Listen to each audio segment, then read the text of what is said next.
Atlantic महासागर ये संपूर्ण संसार का छठा भाग है। ये संपूर्ण संसार का छठा भाग है। इसका क्षेत्रफल 8 किलोमीटर स्क्वायर है, जो प्रशांत महासागर के लगभग आधा है। संसार के क्षेत्रफल का लगभग 16% है। इसकी आकृति अंग्रेजी के एस आकार से मिलती जुलती है। इसके पश्चिम में दोनों इसके पश्चिम में दोनों अमेरिका और इसके पश्चिम में अंग्रेजी के एस आकार से मिलती जुलती है। इसके पश्चिम में दोनों अमेरिका और पूरब में यूरोप और अफ्रीका, दक्षिण में अंटार्कटिका,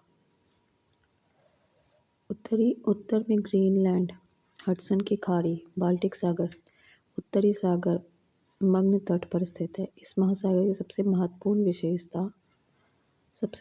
विशेषता मध्य अटलांटिक कटक है। यह उत्तर में आइसलैंड से दक्षिण में बायोट द्वीप तक लगभग 14,000 किलोमीटर लंबा और 4,000 मीटर ऊंचा है। ये एक जलमग्न कटक है, तो भी इसकी अनेक चोटियाँ जल से ऊपर उठकर छोटे छोटे द्वीपों का रूप धारण कर गई है। ओजेउस का पाइको द्वीप और केप वर्दे द्वीप इसके प्रमुख उदाहरण हैं। पाइको द्वीप और केप वर्दे द्वीप इसके प्रमुख उदाहरण हैं। सबसे तीखी चोटी भूमध्य सागर रेखा के निकट सेंट पॉल नामक द्वीप की है। दक्षिणी अटलांटिक महासागर में बारमूडा प्रवाल द्वीप और अंसेशन, टिस्टा दी कान्हा, सेंट हेलेना गोवा तथा बोवेट द्वीप ज्वालामुखी द्वीप है। यह महासागर 55 डिग्री उत्तरी अक्षांश के पास अधिक चौड़ा हो जाता है, जहाँ इसे टेलीग्राफिक पठार के नाम से जाना जाता है। भूमध्य सागर के निकट रोमांस गंभीर से इन दोनों भागों में बढ़ता है। उत्तरी भाग डॉल्फिन श्रेणी, दक्षिणी भाग का नाम चैलेंजर कटक है। अटलांटिक महासागर के तटों के साथ बैफिन की खाड़ी, हडसन की खाड़ी, उत्तरी सागर बाल्टिक सागर, मैक्सिको की खाड़ी, भूमध्य सागर, कैरिबियन सागर महत्वपूर्ण सागर है। अटलांटिक महासागर की तटरेखा बहुत कटी-फटी है और इसके कारण इसकी तटरेखा की लंबाई प्रशांत और हिंद महासागर की तटरेखा की कुल लंबाई से अधिक है। अटलांटिक महासागर की तटरेखा बहुत कटी-फटी है, इसके कारण इसकी तटरेखा की लंबाई प्रशांत और हिंद महासागर की तटरेखा से काफ़ी लंबी है। कटी-फटी तटरेखा पर बहुत अच्छे बंदरगाह पाए होते हैं। व्यापार के दृष्टिकोण से अटलांटिक महासागर संसार का सबसे व्यस्त महासागर है। हिंद महासागर इसके उत्तर में एशिया महाद्वीप, दक्षिण में अंटार्कटिका महाद्वीप, पूर्व में ऑस्ट्रेलिया महाद्वीप और पश्चिम में अफ्रीका महाद्वीप है। यह एक अर्ध महासागर। इसका कुल क्षेत्रफल 734,25,500 वर्ग किलोमीटर है। ये एक तरफ प्रशांत महासागर, दूसरी तरफ अटलांटिक महासागर से मिला है। कर्क रेखा इस महासागर की उत्तरी सीमा है। इसमें भारत के पश्चिमी तट के समीप लक्षद्वीप और मालदीव प्रवाल द्वीपों का उदाहरण है।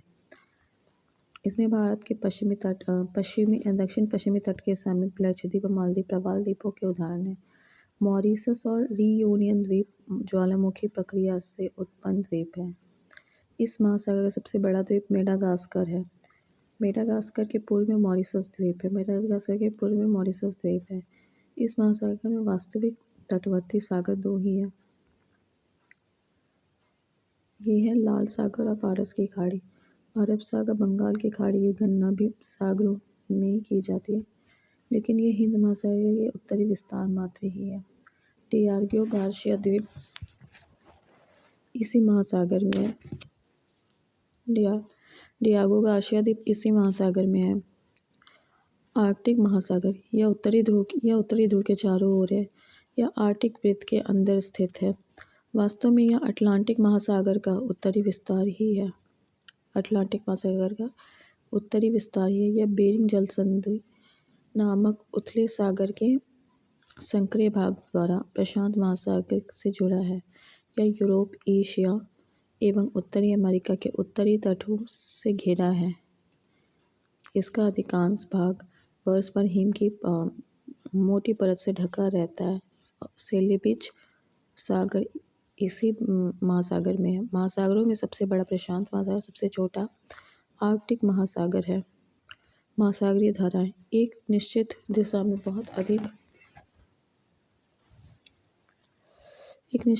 बहुत अधिक दूरी तक महासागरीय जल की एक विशाल जलराशि के अनुसार महासागरीय जलधारा कहते हैं।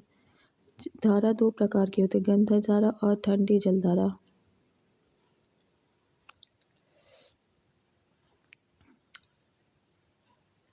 गर्म जलधारा निम्न अक्षांशों में उष्णकटिबंधीय से उच्च समशीतोष्ण और उपध्रुवी कटिबंधीय की ओर बहने वाली जलधाराओं को गर्म जलधारा कहते हैं। निम्न अक्षांशों में उष्णकटिबंधीयों से उच्च समशीतोष्ण और उपध्रुवी कटिबंधीय की ओर बहने वाली जलधाराओं को गर्म जलधारा कहते हैं। ये प्राय भूमध्य रेखा से ध्रुवों की ओर चलती है। इनके जल का तापमान मार्ग में आने वाले जल के तापमान से अधिक होता है। अतः ये धाराएं जिन क्षेत्रों में चलती है वहाँ का तापमान बढ़ा देती है। ठंडी जलधारा उच्च अक्षांशों से निम्न अक्षांशों की ओर बहने वाली जलधाराओं को ठंडी जलधारा कहते हैं। ये प्राय ध्रुवों से भूमध्य की ओर चलती हैं। इनके चाल का तापमान रास्ता में आने वाले जल के तापमान से कम होता है। इनके जल का तापमान रास्ते में आने वाले जल के तापमान से कम होता है। अंत ये धाराएं जिन क्षेत्रों में चलती है वहाँ तापमान घटा देती है। उत्तरी गोलार्ध की जलधाराएं अपनी दाईं और दक्षिणी गोलार्ध की जलधाराएं अपनी बाईं ओर प्रभावित होती है। कोरियोलिस बल्स के प्रभाव से होता है। उत्तरी गोलार्ध की जलधाराएं अपनी दाईं ओर और दक्षिणी गोलार्ध की जलधाराएं अपनी बाईं ओर प्रभावित होती है या कोरियोलिस बल्स के प्रभाव से होता है। महासागरीय जलधाराओं के संचरण की सामान्य व्यवस्था का एकमात्र प्रसिद्ध अपवाद हिंद महासागर के उत्तरी भाग में पाया जाता है। इस भाग में धाराओं के प्रवाह की दिशा मानसूनी पवन की दिशा के साथ बदल जाती है।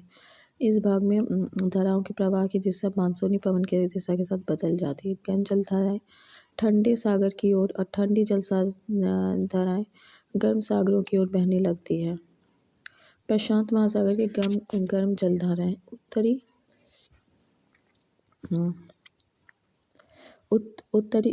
उत्तर विषुवतीय रेखा। प्रशांत महासागर की गर्म जलधाराएं उत्तर विषुवतीय रेखा, क्यूरोसियो की जलधारा, उत्तरी प्रशांत का जल प्रवाह, अलास्का की जलधारा, अल-नीलो जलधारा, सुशीमा की जलधारा, दक्षिणी विषुवतीय रेखाई जलधारा, पूर्वी ऑस्ट्रेलिया की जलधारा, विपरीत विषुवतीय रेखाई जलधारा, अटलांटिक महासागर की गर्म जलधाराएं, उत्तरी विषुवतीय जलधारा, गल्फ स्ट्रीम जलधारा, फ्लोरिडा जलधारा, दक्षिण विषुवतीय रेखाई जलधारा, ब्राज़ील जलधारा, विपरीत विषुवतीय रेखाई जलधारा, गिनी, इरमंजर की जलधारा। फिर हिंद महासागर की गर्म अस्थायी धाराएं, दक्षिण विषुवतीय रेखाई जलधारा, मोजाम्बिक की जलधारा, अगुलास की जलधारा, ठंडी परतें, अटलांटिक महासागर की जलधारा, लेब्राडोर की जलधारा, बेंगुला की जलधारा, कनारी जलधारा, पूर्वी ग्रीनलैंड की जलधारा, अंटार्कटिक की जलधारा, फॉकलैंड की जलधारा, हिंद महासागर की ठंडी और स्थायी जलधाराएं, पश्चिमी ऑस्ट्रेलिया की जलधारा, हिंद महासागर की ग्रीष्मकालीन मानसून की जलधारा गर्म और परिवर्तनशील जलधारा है। हिंद महासागर की ग्रीष्मकालीन मानसून की जलधारा गर्म और परिवर्तनशील जलधारा है एवं शीतकालीन मानसून प्रवाह ठंडी एवं परिवर्तनशील जलधारा है।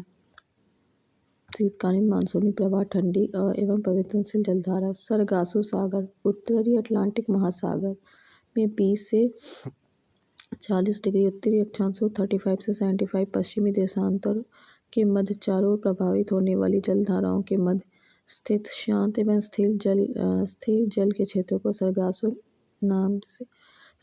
सागर के नाम से जाना जाता है। यह गल्फ स्ट्रीम, कनारी और उत्तरी विषुवतीय रेखाओं के बीच स्थित एक शांत जल क्षेत्र है। इसके तट पर मोटी समुद्री घास तैरती है। इसके घास को पुर्तगाली भाषा में सरगासो कहते हैं, जिसके नाम पर ही इस क्षेत्र का नाम सरगासो सागर रखा गया है। सरगासो जड़विहीन धारा है।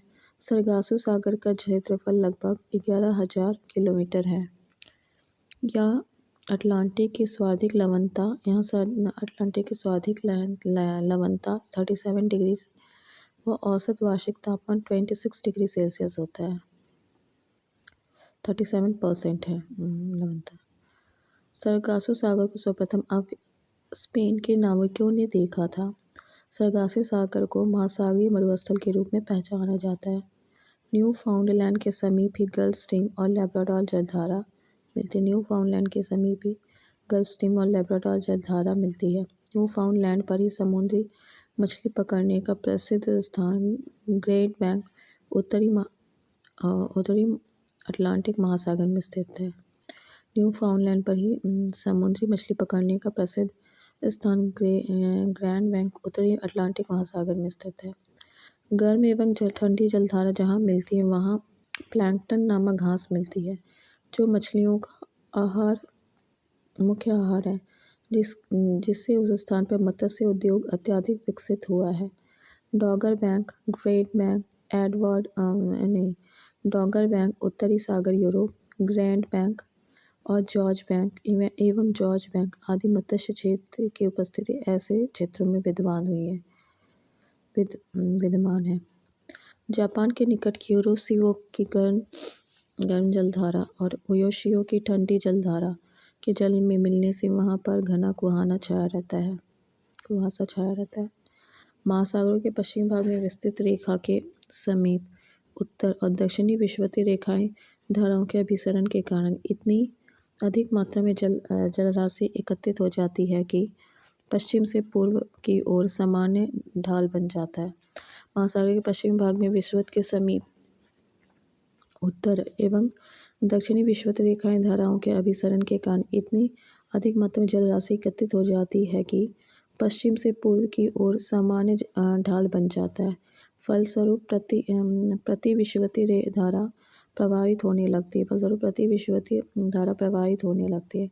ला नीना एक शीतल जलधारा जिसकी उत्पत्ति पेरू के तटवर्ती क्षेत्रों में होती है। यहाँ एल नीनो एक गर्म जलधारा है। ला नीना एक शीतल जलधारा जिसकी उत्पत्ति पेरू के तटवर्ती क्षेत्रों में होती है। वहीं एल नीनो एक गर्म जलधारा है जिसकी उत्पत्ति पेरू के तट के समांतर उत्तर से दक्षिण की ओर होती है। ला नीना का प्रवाह क्षेत्र एल नीनो की तरह प्रशांत क्षेत्र के विशेष रूप से पेरू का तटीय क्षेत्र होता है। यहाँ कभी भी हिंद महासागरीय क्षेत्र में प्रवेश नहीं करती, किंतु इन दोनों का प्रभाव वैश्विक होता है। जिस वर्ष ला नीना जलधारा की गहनता होती है उस वर्ष भारतीय मानसून ज़्यादा प्रभावित होता है। वहीं एल नीनो भारतीय मानसून को नकारात्मक रूप से प्रभावित करती है। ज्वार भाटा चंद्रमा एवं सूर्य के आकर्षण शक्तियों के कारण सागरीय जल के ऊपर उठने और गिरने को ज्वार भाटा कहते हैं। चंद्रमा और सूर्य के आकर्षण शक्तियों के कारण सागरीय जल के ऊपर उठने और गिरने को ज्वार भाटा कहते हैं। सागरीय जल के ऊपर उठकर आगे बढ़ने को ज्वार कहते हैं। सागरीय जल के नीचे गिरकर पीछे हटने को भाटा कहते हैं। महासागरों और समुद्रों में ज्वार भाटा के लिए उत्तरदायी कारक है सूर्य का गुरुत्व बल, चंद्रमा का गुरुत्व बल, पृथ्वी का अपकेंद्रीय बल। सूर्य का गुरुत्व बल, चंद्रमा का गुरुत्व बल, पृथ्वी का अपकेंद्रीय बल। चंद्रमा का ज्वार उत्पादक बल सूर्य की अपेक्षा दुगुना होता है, क्योंकि यह सूर्य की तुलना में पृथ्वी के अधिक निकट है। अमावस्या पूर्णिमा के दिन चंद्रमा, सूर्य, पृथ्वी एक सीधे में होते हैं। इस दिन उच्च ज्वार उत्पन्न होता है, यानी महीने में 2 बार उच्च ज्वार आता है। दोनों पक्षों की सप्तमी और अष्टमी को सूर्य और चंद्रमा पृथ्वी के केंद्र पर समकोण बनाती स्थिति में सूर्य चंद्रमा के आकर्षण में एक दूसरे को संतुलन करने के प्रयास में प्रभावहीन हो जाते हैं। अतः इस दिन निम्न ज्वार भाटा होता है। समानता बृहत ज्वार और निम्न ज्वार के बीच 7 दिनों का अंतर होता है। पृथ्वी प्रत्येक स्थान पर प्रतिदिन 12 घंटे 26 मिनट के बाद ज्वार और ज्वार के 6 घंटे 13 मिनट बाद भाटा आता है। ज्वार प्रतिदिन 2 बार आते हैं, एक बार चंद्रमा के आकर्षण से और दूसरी बार पृथ्वी के अपकेंद्रीय बल के कारण। एक बार चंद्रमा के आकर्षण से और दूसरी बार पृथ्वी के अपकेंद्रीय बल के कारण। समानतः ज्वार प्रतिदिन 2 बार आता है, किंतु इंग्लैंड के दक्षिणी तट पर स्थित साउथहैम्पटन में ज्वार प्रतिदिन 4 बार आते हैं। यहाँ दो बार ज्वार इंग्लिश चैनल से होकर 2 बार उत्तरी सागर से होकर विभिन्न अंतरालों पर पहुँचते हैं।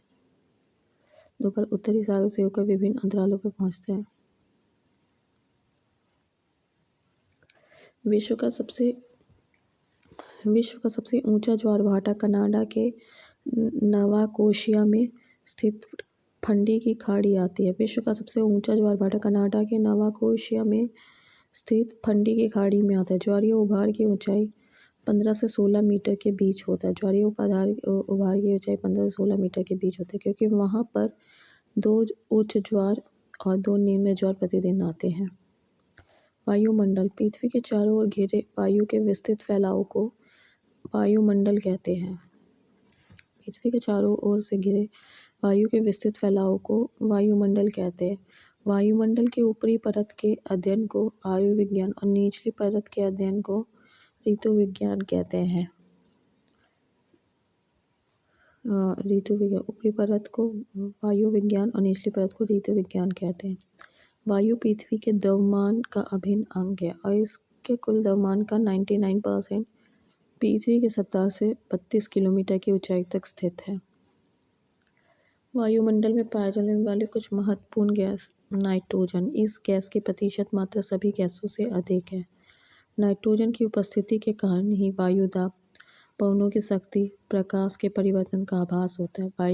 इस गैस की प्रतिशत मात्रा सभी गैसों से अधिक है। नाइट्रोजन की उपस्थिति के कारण ही वायु दाब, पवनों की शक्ति तथा प्रकाश के परिवर्तन का आभास होता है। इस गैस का कोई रंग, गंध अथवा स्वाद नहीं होता। नाइट्रोजन का सबसे बड़ा लाभ यह है कि यह वस्तुओं को तेजी से जलने से बचाती है।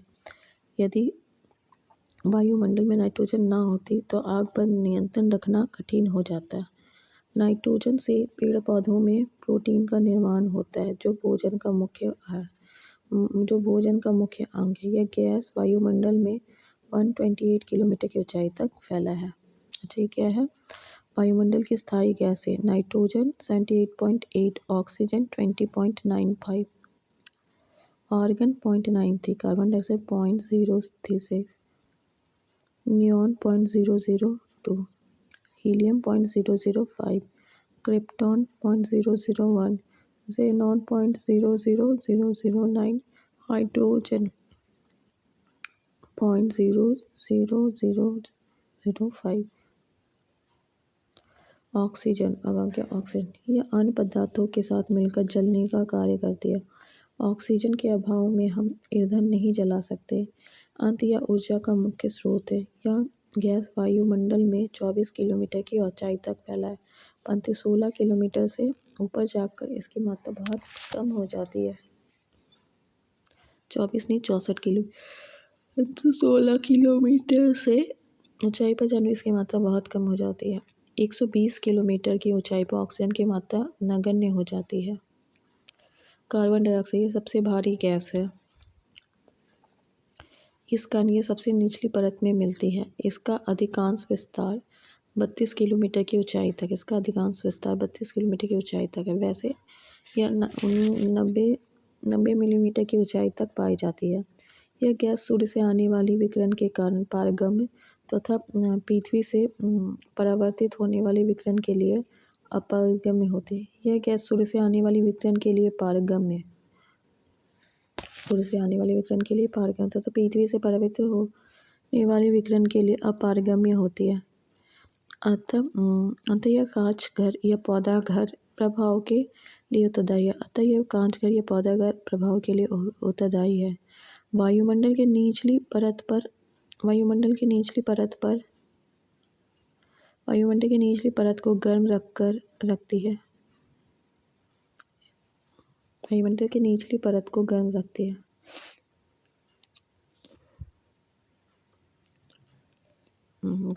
दूसरे गैसों का आयतन वायुमंडल में स्थिर है, जबकि पिछले कुछ दशकों में मुख्यतः जीवाश्म ईंधन को जलाए जाने के कारण कार्बन डाइऑक्साइड के आयतन में लगातार वृद्धि हो रही है। भूपृष्ठ से परावर्तित अवरक्त विकिरण के अवशोषण द्वारा वायुमंडल के तापमान में वृद्धि की प्रक्रिया को ग्रीन हाउस गैस प्रभाव कहते हैं।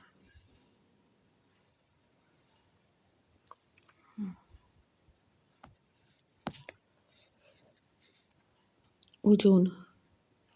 यह गैस ऑक्सीजन का ही एक विशेष रूप है। यह वायुमंडल में अधिक ऊंचाई पर अति न्यून मात्रा में मिलती है। यह सूर्य से आने वाली तेज पराबैंगनी विकिरण के कुछ अंश को अवशोषित कर लेती है। यह 10 से 50 किलोमीटर ऊंचाई तक केंद्रित है। वायुमंडल में ओजोन गैस की मात्रा में कमी होने से सूर्य की पराबैंगनी विकिरणों अधिक मात्रा में पृथ्वी पर पहुंचकर कैंसर जैसी भयानक बीमारियां फैला सकती है। जलवाष्प। वायुमंडल में जलवाष्प सबसे अधिक परिवर्तनशील एवं असमान वितरण खाली वाली गैस है। वायुमंडल में जलवाष्प सबसे अधिक परिवर्तनशील और असमान वितरण वाली गैस है। यह ऊंचाई के साथ घटती जाती है। यह 90 किलोमीटर की ऊंचाई तक पाई जाती है। वायुमंडल के संपूर्ण जलवाष्प का 90% भाग 8 किलोमीटर की ऊंचाई तक स्थित है। इसके संघनन होने के कारण बादल, वर्षा, कोहरा, ओस, तुषार, हिम आदि का निर्माण होता है। विभिन्न प्रकार के तूफानों को जलवाष्प से ही ऊर्जा प्राप्त होती है। जलवाष्प सूर्य से आने वाले सूर्यताप के कुछ भाग को अवशोषित कर लेता है तथा पृथ्वी द्वारा विकिरित ऊष्मा को संजोए रखता है। इस प्रकार यह एक कंबल का काम करता है, जिससे पृथ्वी न तो अत्यधिक गर्म होती है, न ही अत्यधिक ठंडी हो सकती है। जलवाष्प के संघनन से वृष्टि होती है। वायुमंडल की स्थिरता भी जलवाष्प से नियंत्रित होती है। पृथ्वी के ताप को बनाए रखने के लिए उत्तरदायी कार्बन डाइऑक्साइड और जलवाष्प है। जलवाष्प के अलावा सूर्यताप सौर विकिरण का अवशोषण ऑक्सीजन, ओजोन और कार्बन डाइऑक्साइड गैसें करती हैं। जलवाष्प के अलावा सूर्यताप विकिरण का अवशोषण ऑक्सीजन, ओजोन और कार्बन डाइऑक्साइड गैसें करती हैं। धूलकण प्राय वायुमंडल के निचले भाग में मौजूद होते हैं, फिर भी संवहनी वायु प्रवाह इन्हें काफ़ी ऊंचाई तक ले जाते हैं। धूलकण के स्रोत है समुद्री नमक, महीन मिट्टी, धुएं की कालिमा, राख, पराग, धूल और उल्काएं के टूटे कण। धूलकणों का सबसे अधिक जमा उपोष्ण और शीतोष्ण प्रदेशों में सूखी हवा के कारण होता है। धूल और नमक के कण आर्द्रताग्राही केंद्र की तरह कार्य करते हैं, जिससे चारों ओर जलवाष्प संघनित होकर मेघों का निर्माण करते हैं। आकाश का रंग नीला धूलकण के कारण ही दिखाई देता है। वायुमंडल की संरचना। वायुमंडल की निम्न परतों में बांटा गया है। क्षोभ मंडल। यह वायुमंडल का सबसे निचली परत है। इसकी ऊंचाई सतह से लगभग 18 किलोमीटर है। इसकी ऊंचाई ध्रुवों पर 8 किलोमीटर और विषुवत रेखा पर लगभग 18 किलोमीटर होती है। क्षोभ मंडल में तापमान की गिरावट की दर प्रति 165 मीटर की ऊंचाई पर 1 डिग्री सेल्सियस अथवा 1 किलोमीटर की ऊंचाई पर 6.4 डिग्री सेल्सियस होती है। सभी मुख्य वायुमंडलीय घटनाएं जैसे बादल, आंधी, वर्षा इसी मंडल में होती है। इस मंडल को संवहन मंडल कहते हैं, क्योंकि संवहन दरारें इसी मंडल की सीमा तक सीमित होती है। इस मंडल को अधोमंडल भी कहते हैं।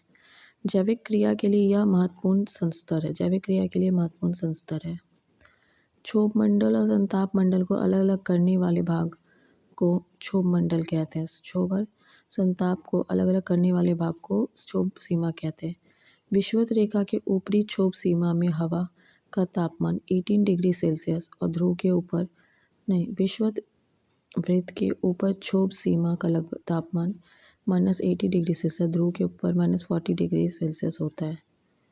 यहाँ तापमान स्थिर होने के कारण इसे क्षोभ सीमा कहा जाता है। यहाँ तापमान स्थिर होने के कारण इसे क्षोभ सीमा कहा जाता है। संताप मंडल।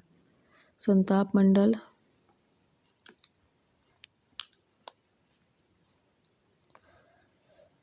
संताप मंडल 50 किलोमीटर की ऊंचाई तक है। संताप मंडल की मोटाई धुओं का पर सबसे अधिक है।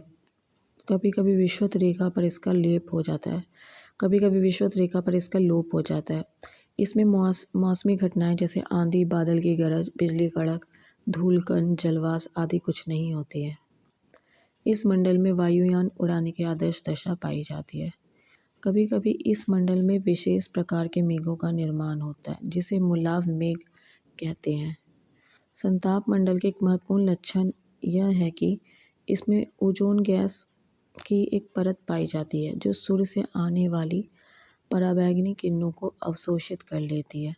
इसलिए इसे पृथ्वी का सुरक्षा कवच कहते हैं। ओजोन परत को नष्ट करने वाली गैस CFC, क्लोरोफ्लोरोकार्बन, जो एयर कंडीशनर, रेफ्रिजरेटर आदि से निकलती है। ओजोन परत में क्षरण CFC में उपस्थित सक्रिय क्लोरीन के कारण होती है। ओजोन परत की मोटाई नापने में डॉप्सन इकाई का प्रयोग किया जाता है। कुछ विद्वान ओजोन मंडल को एक अलग मंडल मानते हैं। इसकी ऊंचाई 32 किलोमीटर से 60 किलोमीटर के मध्य मानते हैं। इस मंडल में ऊंचाई के साथ तापमान बढ़ता जाता है। प्रति 1 किलोमीटर की ऊंचाई पर तापमान में 5 डिग्री वृद्धि होती है। प्रति 1 किलोमीटर की ऊंचाई पर तापमान में 5 डिग्री सेल्सियस की वृद्धि होती है। मध्य मंडल। मध्य मंडल संताप मंडल के ठीक ऊपर 80 किलोमीटर की ऊंचाई तक फैलता है। इस समांतर में भी ऊंचाई के साथ साथ तापमान में कमी होने लगती है और 80 किलोमीटर की ऊंचाई तक पहुंचकर यह 100 डिग्री सेल्सियस हो जाता है। मध्य मंडल की ऊपरी परत को मध्य सीमा कहते हैं। मध्य मंडल की ऊपरी परत को मध्य सीमा कहते हैं। आयन मंडल। आयन मंडल मध्य मंडल के ऊपर 80 किलोमीटर से 400 किलोमीटर के बीच स्थित है। इसमें विद्युत अवशोषित कण पाए जाते हैं, जिसे आयन मंडल कहते हैं। इसलिए इसे आयन मंडल के नाम से जाना जाता है। यह भाग कम वायुदाब और पराबैंगनी किरणों द्वारा आयनीकृत होता रहता है। आयन मंडल में ऊंचाई बढ़ने के कारण तापमान में वृद्धि शुरू हो जाती है। इस मंडल में सबसे नीचे स्थित डी लेयर से लॉन्ग रेडियो वेव एवं E1, E2 और F1, F2 परतों में शॉर्ट रेडियो वेव परिवर्तित होती है, जिसके फलस्वरूप पृथ्वी पर रेडियो, टेलीविज़न, टेलीफोन एवं रडार आदि की सुविधा होती है। संचार उपग्रह इसी मंडल में अवस्थित है। ब्रह्ममंडल। आयन मंडल से ऊपर के भाग को ब्रह्ममंडल कहा जाता है। इसकी कोई ऊपरी सीमा निर्धारित नहीं है। इस मंडल में हाइड्रोजन और हीलियम गैस की प्रधानता होती है। इस मंडल की महत्वपूर्ण विशेषता इसमें अरोरा ऑस्ट्रेलिस और अरोरा बोरियालिस की घटनाएं होती है। अरोरा का शाब्दिक अर्थ होता है प्रातःकाल, जबकि बोरियालिस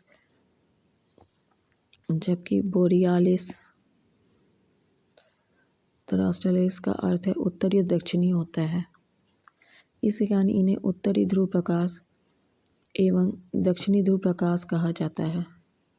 वास्तव में अरोरा बोरियालिस अरोरा ब्रह्मांडीय चमकते प्रकाश है, जिनकी निर्माण चुंबकीय तूफान के कारण सूर्य की सतह से विसर्जित इलेक्ट्रॉन तरंग के कारण होती है। अरोरा ध्रुवीय आकाश में लटकती विभिन्न बहुरंगी आतिशबाजी की